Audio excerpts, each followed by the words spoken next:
কিরে এত ভদ্রলোক হয়ে কুটে যাচ্ছ তুই? আব্বা এই বন্ধুদের সাথে একটু ঘুরতে যাবো। ওগুলা ঘোরা টোরা বাদ দে, বৃহৎ সার লাগবে, সার দিয়ে কুটে যাবো, সেটি চল যাচ্ছিনি। কোনো জায়গায় বাড়ায়ও শান্তি নাই, জামুই না। একটা বুদ্ধি পাইছি, এরে দিয়েই কামড়া আজকে খাইয়ে দিই। এই ছোট ওই এখানে বসে থাকা পাগলামি না করে আমি একটা কাজ দিই, সেটা শুনতো। আমি এগুলা খেলবো বসে থেকে, আমি কাম করে পারবো না, তুই কর, আমি খেলা করবো বসে থেকে।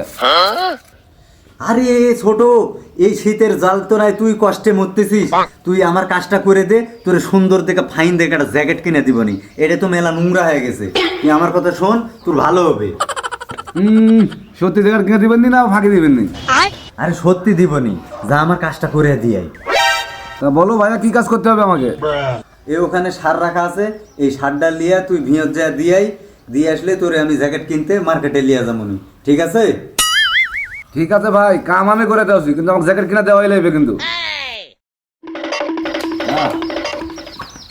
যাক, বাঁচা গেল, আমি একটু ঘুরতে পারবো এখন। রুকো যারা, কত সার দিবার দিয়া পাঠাইছিলাম, ও যে কি করলো তা তো আল্লাহ জানে। যাই একটু দেখে আসি।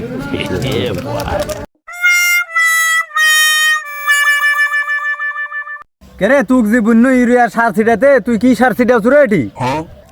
কেন, আমি তো ইউরিয়া সারি ছিটাও যে। এই পাগল তুই করিস রে?